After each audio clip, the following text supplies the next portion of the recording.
Hi, I'm Annie Theriault. We run an impact investment fund, and with respect to structure, I guess a couple points I can make. So our fund is a venture capital fund, so we invest in technologies that have a venture capital return profile. And so the capital that we take into our fund is two kinds of money. We have a layer of concessionary capital from groups like KfW, or a charity that they funded a number of years ago called GHIC, and from Grand Challenges Canada, and that capital serves as a first loss layer. It's backstopped by a guarantee from the Swedish government, and together those two pieces create a 30% downside protection for investors. And then the remainder of the capital comes from the return-generating portion of endowments. So it's capital that's managed very traditionally.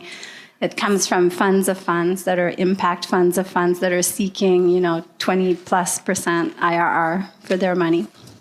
And the reason we structured the fund in this way isn't because we're earning lower returns than any other VC at the table, but rather it's because our fund is structured to invest only in technologies that have a health impact on women, children, and adolescents.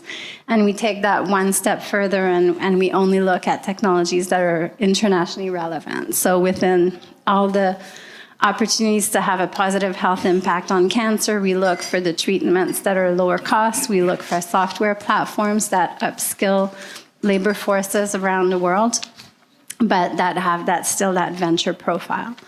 And so I think that's, from a structure point of view, the reason it was needed was, I guess, a couple of very important reasons. We're a women-led GP team. We raise a lot less money as a women-led team compared to men.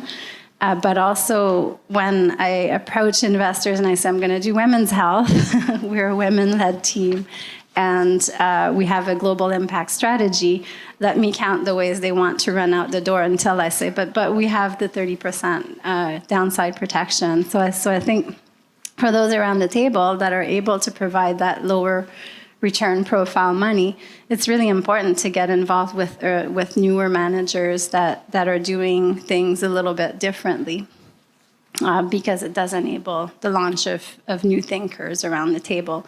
I will say that in the syndicates where we work, we're sort of typically the unique voice at the table, but people do value our point of view because we help companies be more international. And just recently, we saw that play out in a company that I've been talking to for about 7 years. They were a recipient of a grant from Grand Challenges Canada. They've got a technology to test for preeclampsia. Their clinical trial in the US failed, actually, to meet the endpoint of proving whether it was useful because the practitioners couldn't detect the color with the naked eye. They ran another leg of the trial in Africa and the Africans could actually detect the color change, so it really saved the technology. So you see these synergies in our strategy that you wouldn't see in other companies. And I don't know if that's where you wanted me to go. No, this is great, and I